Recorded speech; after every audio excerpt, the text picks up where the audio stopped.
आम जगा भारी बढिया। द्रौपदी धर्मनाय वाणी हरस्ते युधिष्ठिर शुणी पुणी नकुल सहदेव सत्यकी अर्जुन पांडव देवकी पुत्र आदि करी कुंती सहिते जेते नारी मौने किछि न बोइले से धर्म अंतरे जानिले ताहांक मध्ये भीमसेन क्रोधरे अरुण लोचन कोपे चाहिला पुत्र शोके बोइला अति मन दुखे तीक्ष्ण खड़गे काटी शिर एहाकु नरकु उद्धार शयने शिशुबद्ध कला जीवन थाउ ए मरिला एहाकु न करिले हत ए पापु तरिब के मंद द्रौपदी तुले चक्र पाणी ए धर्म भीम मुख शुणी अळप हासे भाप ग्राही बोलंती अर्जुन को चाही। श्री भगवान वाच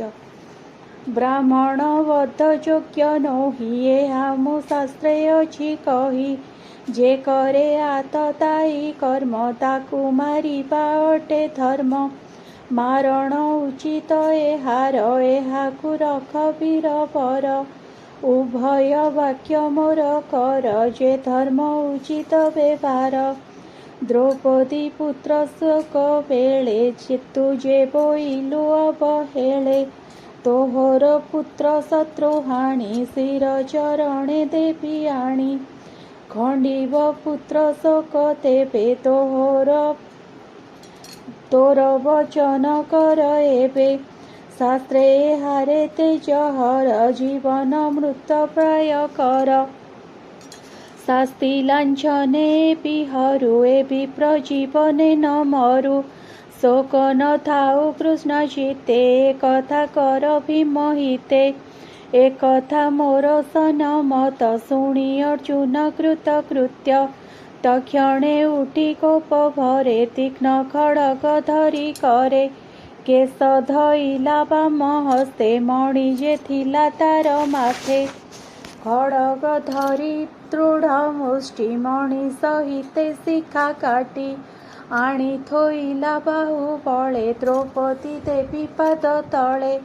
बंधन तक्षणे फेइला द्रौपदी ता मुख चाहिला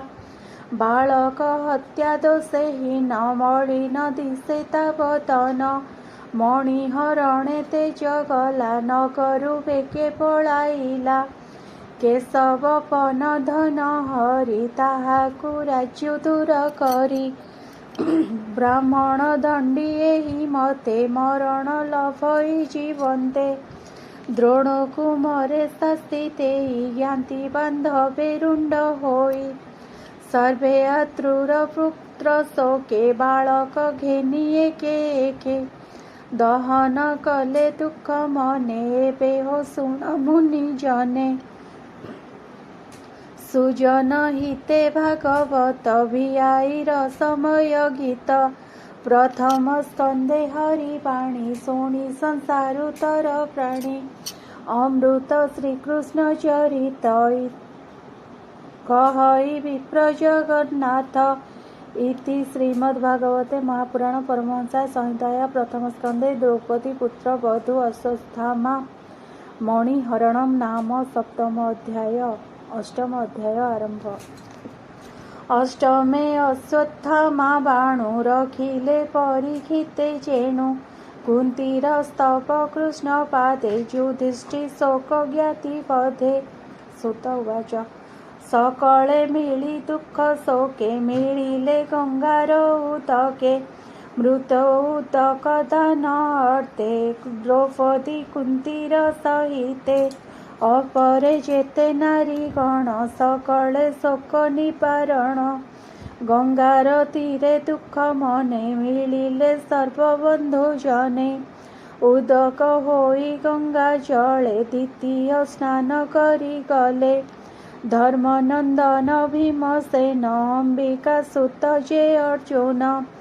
गांधारी पुत्र शोके कांदी धरणी लोटई द्रौपदी कुंती कांदई अश्रुमुखे सर्वे विकल ज्ञाति शोके व्यास सहिते सर्व मुनि कृष्ण बसिले संगे खेनी धर्म पुराण इतिहास मुनिए करंदी प्रकाश मिथ्या संसार विष्णु माया के सत्य करी पारे ଏହା कालर क्रीड़ा ए जगत कालकु के समरथ सर्जी पाळई पुण हरे कालर क्रीड़ा ए संसारे त्राहाकु प्रतिक्रिया नाही ए मन्ते पाथे तांकु देई शोक हरिले नारायण ए पेहो मुनि गणे शुण दुष्ट राजांक संग मेले कि तबे राज्य हरि थिले द्रौपदी केश स्पर्श दोषे स्वभावे अळप आयुषे ताहांकु प्रभु माया करी अर्जुन कांडिबे संघरी युधिष्ठिरकु राज्य देले अवनि भारानि पारिले उत्तम कल्पेषु संपादि कराई तिनि अश्वमेधि राजार जस मही तले इंद्रर प्राय संपादिले पांडुपुत्रंकु करी भाव संगते सात्यकी उद्धव व्यास समते जेते मुनि कृष्ण पूजिले भाव घेनी संतोषे सर्व मुनि गणे कृष्णंकु पूजिले कल्याणे ताहांकु मागी अनुजन रथे बसिले भगवान द्वारका विजे नर हरि बाजई मंगल महुरी एमन्ते शुण मुनि जने उत्तरा राजार भुवने थिला से अभिमन्यु अन्ते अनले नगला संगते विधवा रूपे गर्भवासे कुंती द्रौपदी मन तोषे तार गर्भकु कोप कला कानने द्रोण गुरु बला अर्जुन हस्ते दंड पाई लुचिन थिला बने जाई सही न पारी अपमान कोप बसिला तार मन संकल्प करी गंगा जले धनु धइला कोपा नले मंत्र उचारी ब्रह्मसर बोलई द्रोणंक कुमार तुझे बे सत्य ब्रह्मसर अवनी पांडवा कर एमन्ते पेशिला नाराज गगने जेने रवि तेज दिश आकाश परिला ताते जे भुवन कंपिला गगन घोटी से आसई देखी उतरा भय पाई धामई जीवन विकले केशव सन संभाळे विकले बेनी कर तोली डाकई रख बनमाळी हे देव देव जगन्नाथ भारानी बारे तू ही जात अनाथ नाथ भावग्राही मते संकटु कर त्राही तो तहु न जानइयान भय संकट भंजन ए जे गगन मार्गे सर आसई जेने दिवाकर पांडव कूल ए हरिब एहाकु के पानी पारिब तोते शरण गली मोहि मो गर्भ रख भावग्राही ए गर्भर